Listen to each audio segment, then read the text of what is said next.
मी रोहिणी, माझ्या चॅनल मध्ये तुमचे स्वागत आहे। आजच्या व्हिडिओ मध्ये आपण असे दोन ब्लाउज बघणार आहोत की ते सगळ्या साड्यांवर मॅच होतील। एकदा काय झालं की माझ्या भावाचं लग्न होतं आणि मी तिथे लग्नाच्या आदल्या दिवशी पोहोचणार होते।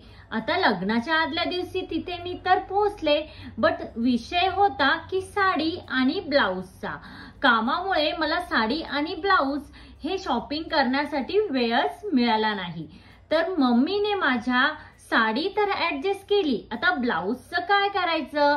तर मी काय केलं, पटकन मार्केटमध्ये जाऊन एक रेडीमेड ब्लाउज हे खरेदी केलं। आता रेडीमेड ब्लाउज खरेदी केलं म्हणजे त्याला फिटिंग आली किंवा त्याला अल्टर करणं आलं, बऱ्याच गोष्टी येतात, त्यामध्येही आपला बराच सारा वेळ जातो। तेव्हा माझा खूप जास्त गोंधळ उडून गेला होता। असं तुमच्याही बाबतीत होत असेल। तेव्हा माझ्या मनात आलं की असा कुठला तरी ब्लाउज हा स्टिच करून ठेवावा किंवा शिवून ठेवावा की तो सगळ्या साड्यांवर मॅच करून आपण वेअर करू शकतो, किंवा असे एक किंवा दोन ब्लाउज हे आपल्याकडे असायलाच हवे। तर मग कुठले ते ब्लाउज असतील? तर नक्कीच असा प्रॉब्लेम तुम्हालाही कधीतरी आलाच असेल, राईट? चला तर मग बघूयात की ते कोणते दोन ब्लाउज आहेत। एक असा ब्लाउज आहे की जो आपण काठपदर साड्यांवरती वेअर करू शकतो, आणि दुसरा जो ब्लाउज आहे तो आपण असा स्टिच करून ठेवायचा आहे की तो आपण कुठल्याही फॅन्सी किंवा डिझायनर साडीवरती वेअर करू शकतो। सगळ्यात पहिल्यांदा आपण बघूयात की काठपदर साडीवरती कुठला ब्लाउज आपल्याकडे असायला हवा। तर हा जो ब्लाउज मी तुम्हाला सांगणार आहे, याला कुठल्याही आरी वर्कची गरज नाही, कुठल्याही थ्रेड वर्कची गरज नाही, किंवा कुठलीही डिझाईन करून घेण्याचीही गरज नाही। त्यावरती असे डिझाईन किंवा आरी वर्क न केल्याने आपले पैसेही वाचतील।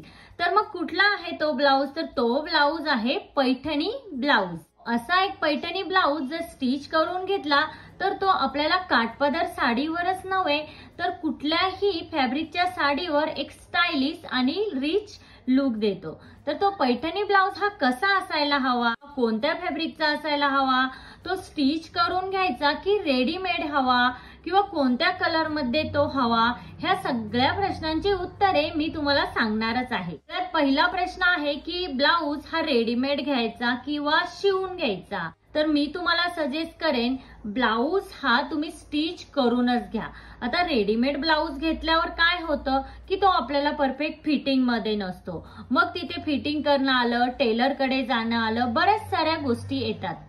तर त्याऐवजी मटेरियल घेऊन एखाद्या छानसा टेलर कडनं तुम्ही ब्लाउज हा स्टिच करून घ्या। ब्लाउज स्टिच करून घेण्यासाठी ब्लाउजचं मटेरियल कोणतं असायला हवं?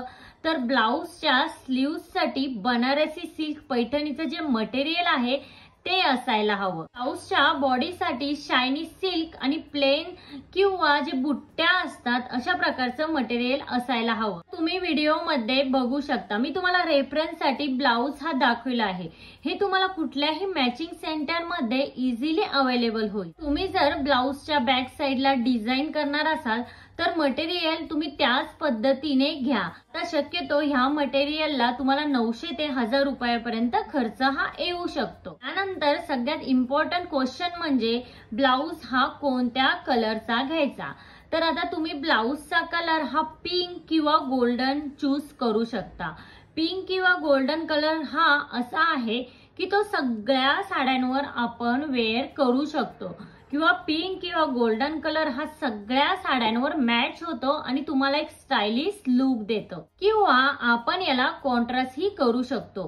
त्यामध्ये पैठणीची जी डिझाईन आहे ती स्लीव्हजला येईल आणि ब्लाउजची जी बॉडी असते त्याला पिंक किंवा गोल्डन कलरची आपण ठेवू शकतो, यानेही तुमचा ब्लाउज हा खूप सुंदर दिसेल। ही जी पैठणीची डिझाईन आहे ही इतकी सुंदर वाटते की तुम्हाला वेगळं असं काही आरी वर्क, थ्रेड वर्क किंवा कुठलंही वर्क करायची गरज ही वाटणार नाही। तुम्हाला वाटेल तसे तुम्ही ब्लाउजचे नेक ठेवू शकता, वेगवेगळ्या प्रकारचे नेक आहेत ते तुम्ही स्टिच करून घेऊ शकता।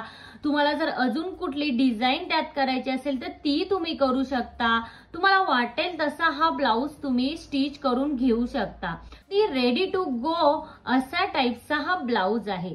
तर हा ब्लाउज तुमच्याकडे नक्कीच असायला हवा। नंतर आहे दुसरा ब्लाउज म्हणजे जो की डिझायनर साड्यांवर मॅच होतो। तर तो आहे शियर फॅब्रिकचा ब्लाउज. म्हणजे काही जणी याला कॉटन फॅब्रिक ही म्हणतात. तर हा शियर फॅब्रिकचा जो ब्लाउज आहे हा तुम्ही स्टिच केला तर तुम्ही कुठल्याही डिझायनर साडीवर हा ब्लाउज वेअर करू शकता. तर हा शियर फॅब्रिकचा जो ब्लाउज आहे हा तुम्ही नक्की वेगवेगळ्या फॅन्सी पॅटर्न मध्ये स्टिच करून घेऊ शकता. आता तुम्हाला वाटत असेल तुमचं बजेट असेल तर तुम्ही त्यावरती वेगवेगळ्या डिझाईन वर्क किंवा थ्रेड वर्क ही करून घेऊ शकता, किंवा तुम्ही हा ब्लाउज प्लेन ही स्टिच करून घेऊ शकता आणि घरी तुम्ही त्यावरती पॅच वर्क किंवा वेगळ्या प्रकारचं वर्क ही करून तो ब्लाउज तुम्ही डिझायनर बनवू शकता आणि आणखीनच जास्त क्रिएटिव्ह तुम्ही बनवू शकता. अशा प्रकारे ही तुम्ही प्लेन ब्लाउज स्टिच केला तरीही तुम्ही पॅच लावले तरीही हा ब्लाउज खूपच सुंदर दिसेल. नेटने काय होतं की याला एक रिच आणि स्टायलिश लुक मिळतं. हा ब्लाउज तुम्ही कुठल्या कलर मध्ये स्टिच करून घ्यायला हवा तर कोणत्याही फॅन्सी साडीवर मिसमॅच करून किंवा डिझायनर साडीवर हा ब्लाउज वेअर करण्यासाठी तुम्ही black, white, cream colour, silver colour किंवा गोल्डन कलर अशा कलर्स मध्ये हा ब्लाउज तुम्ही स्टिच करून घेऊ शकता. तर मी तुम्हाला सजेस्ट करेन की तुम्ही जर स्लीवलेस मध्ये कम्फर्टेबल असाल तर तुम्ही हा ब्लाउज स्लीवलेस ही स्टिच करून घेऊ शकता. अदरवाईज तुम्ही 3/4 किंवा फुल स्लीव्ज मध्येही हा ब्लाउज स्टिच करून घेतला तरीही तुमचा लुक यामध्ये स्टायलिशच दिसणार आहे. आता यामध्येही तुम्हाला मटेरियल घेऊन स्टिच करायचं नसेल तर तुम्ही रेडीमेड ही ब्लाउज हा घेऊ शकता. रेडीमेड ऑप्शन तर बऱ्याच प्रकारचे आजकाल मार्केटमध्ये अवेलेबल आहेत. तर मैत्रिणींनो, हे 2 ब्लाउज प्रत्येकीकडे असायलाच हवे, जेणेकरून कधीही घाई गडबडीत साडी नेसण्याची वेळ आली तर आपण हे ब्लाउज घालून आपला लुक हा डिझायनर किंवा हेवी लुक किंवा ट्रेडिशनल लुक हा आपण क्रिएट करू शकतो. म्हणजे आपला कधीही साडी किंवा ब्लाउज घालताना असा ऐनवेळी गोंधळ हा उडणार नाही. तर हे ब्लाउज तुमच्याकडे नसतील तर आजच अशा प्रकारचे 2 ब्लाउज तुम्ही एक्स्ट्रा तुमच्या वॉर्डरोब मध्ये ऍड करा.